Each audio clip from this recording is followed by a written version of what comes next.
to Braun. The Eagles are still trying. Now Kerr can keep going, and does. And does some more. And some more. Surely he couldn't from 48. Oh, he has! I don't think I would be able to do it these days with the zoning and stuff like that. It was when the football was man on man, and if people were in front of you and their man left the space, they'd more often than not follow their man instead of pushing up in your face, and the game opened up for me. Everyone was manned up and I really only had to run faster than the guy behind me. I think ended up being Anthony Grover, who's reasonably quick and I think a little bit quicker than me, but he must have been a little bit more fatigued.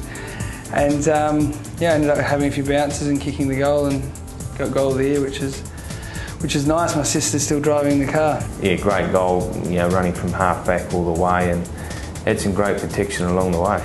Did he win the mark of the year?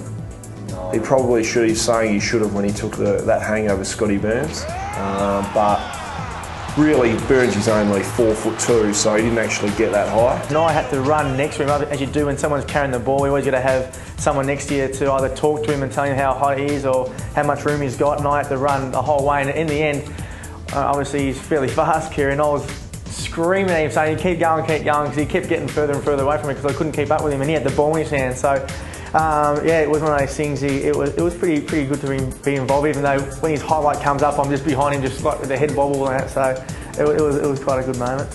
He's been an outstanding player for this football club for a long time. And that particular goal, I mean, I think he got it on the half-back flank, and he's just taken off like he normally does, and he runs and he bounces and he bounces again and he bounces again. And normally he's actually a pretty terrible kick, so to actually finish off with a great goal after that big run that he's done was extremely surprising. He was just fortunate enough that all the forwards drew their defenders out and he could run the whole way and kick a flower bagger straight through the middle of the goals.